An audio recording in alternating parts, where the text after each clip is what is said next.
Hello, and welcome to this month's monthly discussion. Today, we are going to be talking about millennial financial literacy. My name is Megan Kowalski, and I am joined today with David Sokolovsky. Got a lot of skis on this call. So to get started, just to kind of set the stage, millennials in 2023 are ages 27 to 42. And then also to set the stage, I think whenever we talk about financial literacy, oftentimes people think that really means investments.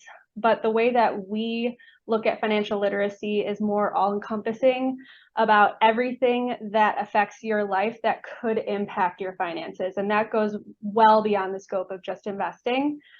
So we pulled this kind of definition of financial literacy that you can read, but we think that is kind of a good overarching view of it.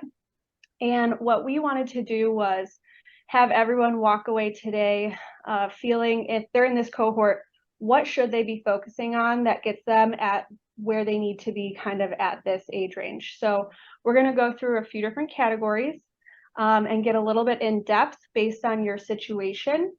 And then we'll end with some Q&A for some of the older generations. So David, oh, go ahead. I was going to say if you want to kind of introduce some of these categories. Sure. Yeah. So financial literacy, I think as you kind of go through the process, it really has to do with, organizing and getting a good understanding of what your current financial picture is. Focuses on, building investment knowledge and acumen, which you'll use with you throughout your life and career. So thinking about managing your personal investments, private investments, as well as 401k and retirement portfolios. And then thinking about financial planning. So what does it mean for the future, and what are some of the goals and objectives that you want to make sure that you're planning for? So again, have a roadmap that you can check in at different times to make sure that you're on the right path, to make sure that you're achieving those different goals, and to really kind of stress test if there are additional goals or things that you want to consider. So if you want to build in a vacation home, or if you want to consider what retiring a year or two earlier might look like, for some of you, maybe more than a year or two, you can kind of see what that means. Does it mean that you can retire and not change your lifestyle? Does it mean that you have to you can retire sooner but spend less? So those are all things to consider and test in planning. And lastly, and probably more importantly for a lot of folks who have new children in their life, estate planning. So really thinking through the mechanics of how your estate should be structured. Who are the people that you would trust to look after your children, to manage the money if you were no longer there? And to really give a good head start to the next generation as they're coming up and getting ready. So those are the four key areas to focus on, and we can kind of start going through those one by one, jumping into organizing. So I can take organizing because it is one of my favorite things to do. So really, before you even get started with any of those other categories, this is the foundation that you need to even know where you want to go. And this is for both yourself and if you have a spouse or significant other in the picture, both to kind of be on the same page and aware of everything. So really, I know we've talked about this in many videos, but establishing a net worth statement for you and your partner is very important to just best understand where everything is. David and I were actually joking today that even the most organized families still could lose track of old employer plans from previous jobs that they kind of forgot about and haven't rolled over yet, either into an IRA or into their current employer's retirement plan. So it is really, really important step just to get a grasp of everything out there and see kind of where you're starting. In addition, it's just defining a budget. This is not good or bad. It's a starting point. What are you doing today? You can work towards where you want to go or where you should be based on your goals, but you really need to kind of understand where are all of your expenditures today, what maybe needs to be cut back, and where do you need to lean in more, especially with investing or savings for future goals. So just defining what that looks like as a starting point. And then after you kind of get through both of those, when you get to this cohort of a 27 to 42-year-old, so we're thinking about people that are a little bit into their careers now. They might be getting engaged, married, starting a family. So with all those phases come a lot of responsibility. And even if you haven't up until this point, it is really imperative to build a savings reserve at this point, because anything could happen and there's others relying on you at this point. So having that 3 to 6 month saving reserve for when life happens is really important to establish before you move on to anything else. Megan, can you maybe talk a little bit about on the net worth statement, what are some of the things that you've seen that maybe are unconventional, or if I'm building a net worth statement for the first time, and I think we can share this with anyone who's a client or anyone that we work with, we're happy to share this as a guideline. But if I'm just sitting, thinking about what are some of the assets that I have, what are some of the kind of typical, most common assets that people in our cohort would likely have, if you could just run through some of those. Yeah. So at this point, you might have physical property, real estate, maybe your first or second home. So that would definitely be something you want to include. And you want to include both the current value as well as your outstanding debt that you have on the property. Because obviously, unfortunately, you do have to pay it off. So it's only worth whatever you get after you pay off what you owe. You also want all your investment accounts or retirement plans and the values in there. If you have any private ownership, maybe you helped a friend start a restaurant or different things like that, that would also go on to the net worth statement, in addition to any life insurance if you have it already. Typically, we don't really include employer life insurance just because it's not permanent. If you have any private insurance, either term or permanent insurance, that would go on there, but typically you wouldn't include any employer plans just because they can change pretty frequently. And then any tangible assets over a car. So cars unfortunately depreciate rather quickly. So if you have a collectible, that's definitely something you want to include. But typically cars with what you owe on them are not really something that you should feel the need to add. You definitely can, but we don't typically add them on this phase.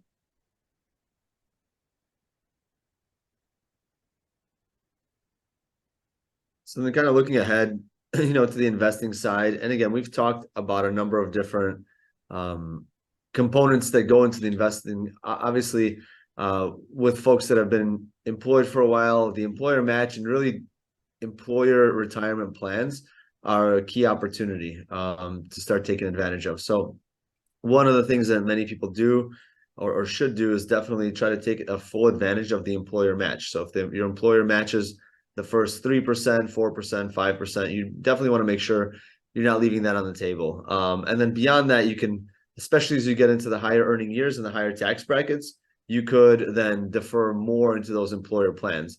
I think at this point, it's also important to note that as you potentially own your own business or grow within a private industry, there are additional plans that you can create for yourself as a self-employed individual, as a solo practitioner, to be able to defer more than a traditional 401k. And so those are all important things to at least be aware of as you're looking for opportunities. But then the second thing is, investing is your rate of return. And one of the ways that you can guarantee yourself a rate of return is through the debt that you pay down. So a lot of times, if you look at credit card debt, it could be in the high teens, low to mid 20s, sometimes high 20s. And so those are hard returns to get year over year in the market. But if you know that you can pay yourself 20% just by paying down high interest credit card debt, that would be a priority for sure. And then you get to the next phase, which is really the hyper accumulation phase.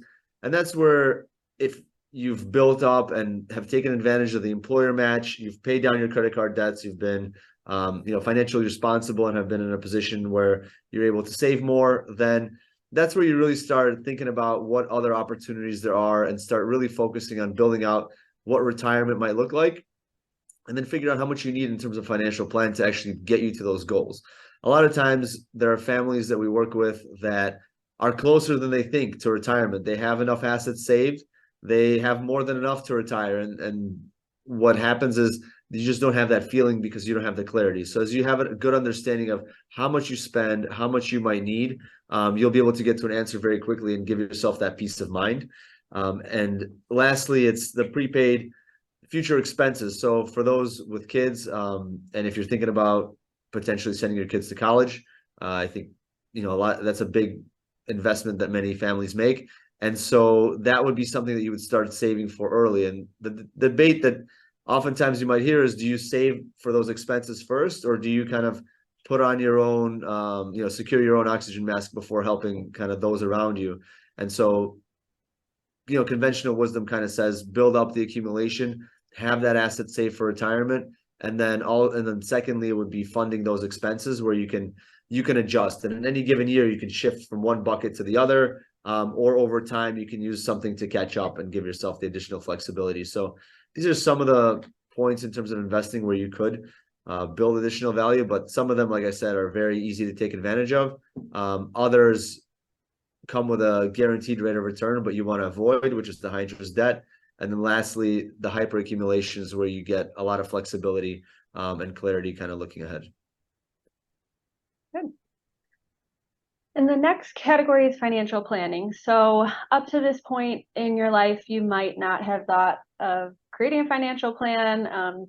You might be thinking, I'm so far away from retirement, that doesn't really make any sense for me at this point. But financial plans are great in that they can help clarify a lot of decisions along the way, whether they're short or long term. So short-term decisions that financial plans can give clarity on is saving for a ring or wedding, buying your first home, having those big vacations. And in some cases, it's not feeling guilty about it. So kind of to David's point earlier, you might already be on a great saving or investing streak. But you still are feeling that guilt about taking that annual vacation with the family. And running these trajectories can show you that even with that, building that into your plan and building that into your budget, because you want to make sure to build memories along the way, that you will be successful at the end and in retirement and have enough to kind of fall back on when you need it. So these are important. And I think giving families peace of mind to know that they can kind of categorize different expenses and make sure to build them into their life. So they're not really living for tomorrow, they're living all along the way. And then kind of what he mentioned a little bit earlier is as you do get much closer to retirement, they really help give you that peace of mind that you can start not relying on your earned income and start kind of relying on your portfolio to do the way. And regardless of level of assets, we've seen it all across the board. It does not matter how much you have, that anxiety is still there. So this really gives you the peace of mind that even in the worst case scenario, at a very high spending, this will show you if you're able to kind of make it so that you can comfortably make that transition into retirement. Yeah, and I think, Megan, the point you made about that guilt is very important, because we do financial planning with families and spend a lot of time on talking about goals and decisions. And giving people that flexibility and the knowledge to know that they have enough in terms of assets to support their retirement this year and into the future. That could be the difference between delaying some of these things that you've mentioned above. So like a vacation home, a second home, a trip with the family.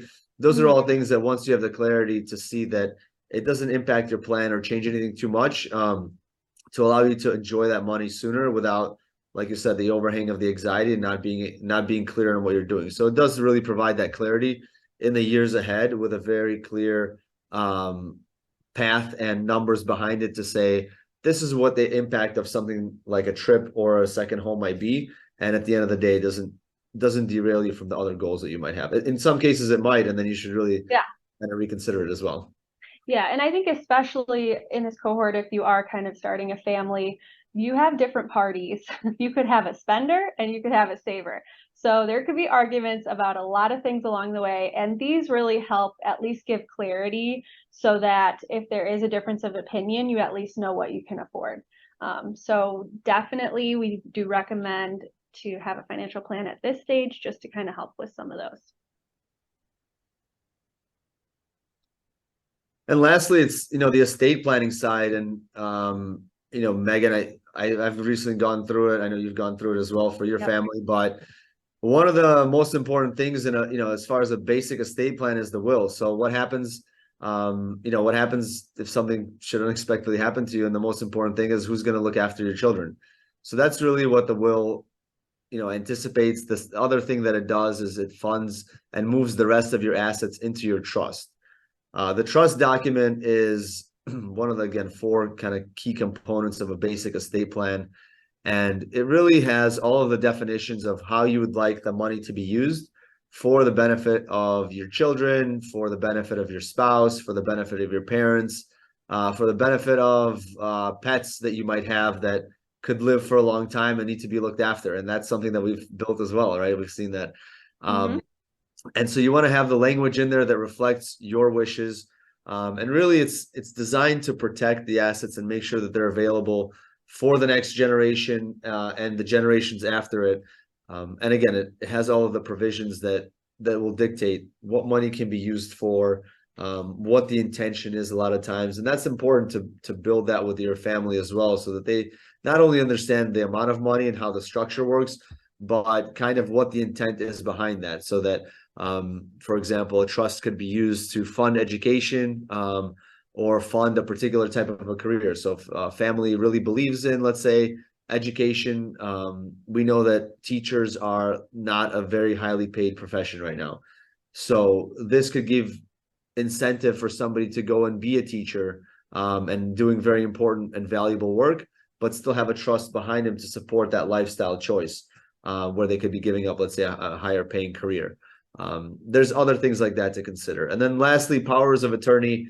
There's one for property and one for healthcare.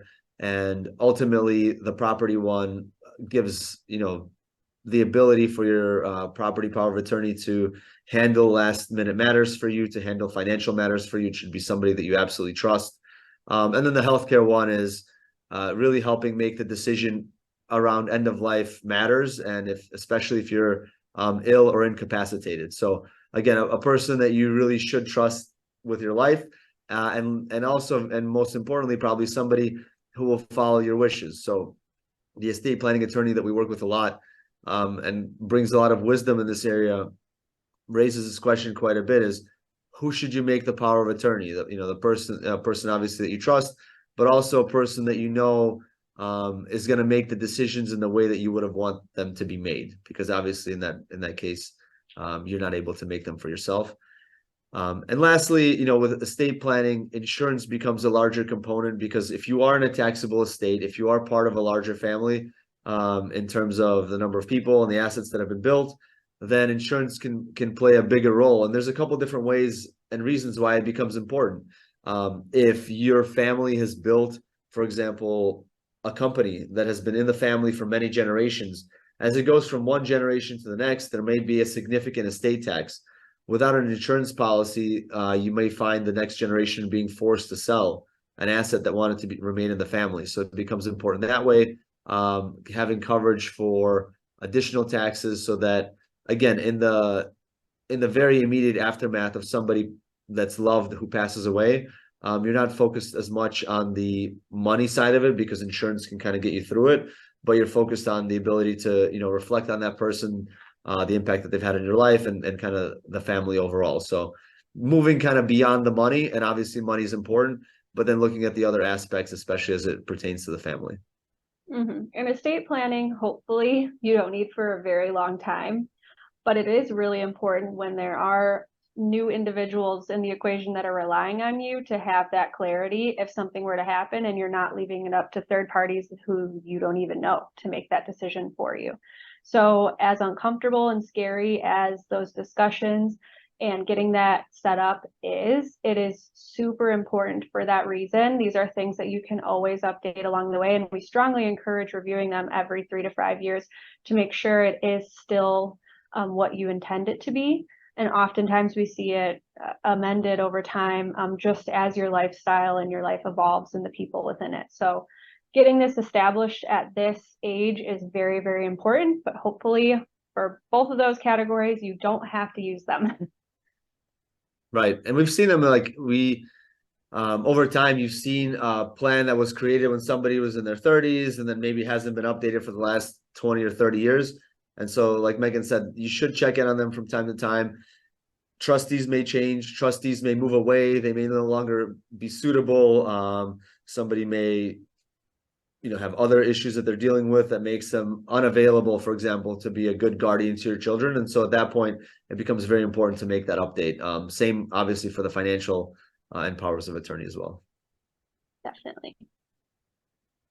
And so I know up to this point, we were really talking to kind of the millennial cohort, but this also factors into people with millennial family members and just kind of things to think about.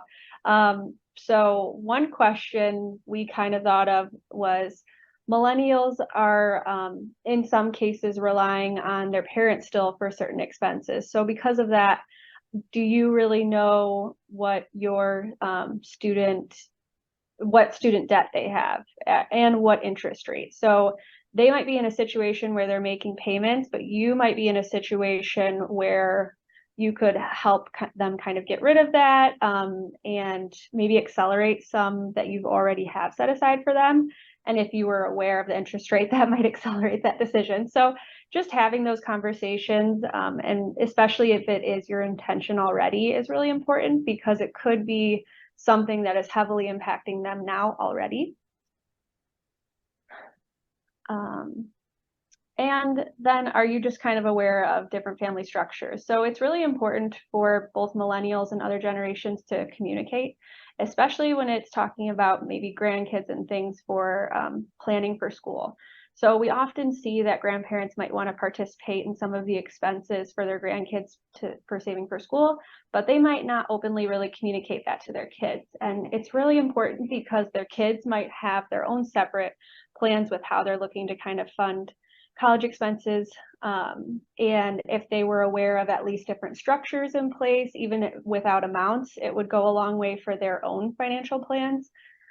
So it is really important to communicate within, especially on those items. The sooner the better. We talked again about putting your own mask on first. A lot of times their resources are limited. So if they kind of know where they can allocate sooner, it definitely helps over the long term. Yeah. And Megan, I think the point that you touched on is, are they aware of the estate structure in place? I think a lot of times we've asked families that we work with, do you know about your, do you have an estate plan? Yes. Do you know who the trustee is? Probably still yes. Do you know what happens to the assets after you pass away? No. Right? Or who does it go to? Does the money stay in trust? No. And so that's where a lot of those details, because it's so many different things to kind of keep track of, get lost. And so really making sure that kids understand what this means, and then the order of how they spend money also becomes important as well. Because if there's a trust in somebody's name and there's a personal account in that same person's name, they may look at it and say, okay, I have these two accounts, I might as well take money from the trust because pick a reason. This is money that my parents left me and they wanted me to have this car, and I use this money to buy a car. That's one way to look at it. But on the other hand, you may be creating a tax issue for yourself down the road. So using money from the proper buckets, from the proper allocations, becomes very, very important. And in point number 3, where you talk about the intentions to help with future expenses for education, for certain grandparents out there who are considering funding their grandchildren's education that haven't communicated it to their kids, there's a significant advantage as well. If you're in a taxable estate, you're able to pay for anybody's education directly and without it being considered a gift. So whereas normally right now the limits are you can make a $17,000 gift to any person in any year. With education, we see the cost of school could be $50,000, $60,000, maybe more. You can pay that directly as a grandparent and get that full amount to be paid for the child or for the grandchild without incurring any estate penalty. And with, efficiently transferring more assets out of your estate so that they're not ultimately taxed at a, 40% rate or whatever the rate might be at that point. Definitely. Well, we covered a lot, so we won't overwhelm you with any more, but if you have any questions about any of the categories we covered today, how to get started, or would like any guidance, please feel free to reach out to our team. We're always here, and these are the kind of topics we cover every day. So with that, have a great day, and thanks for joining. Thanks.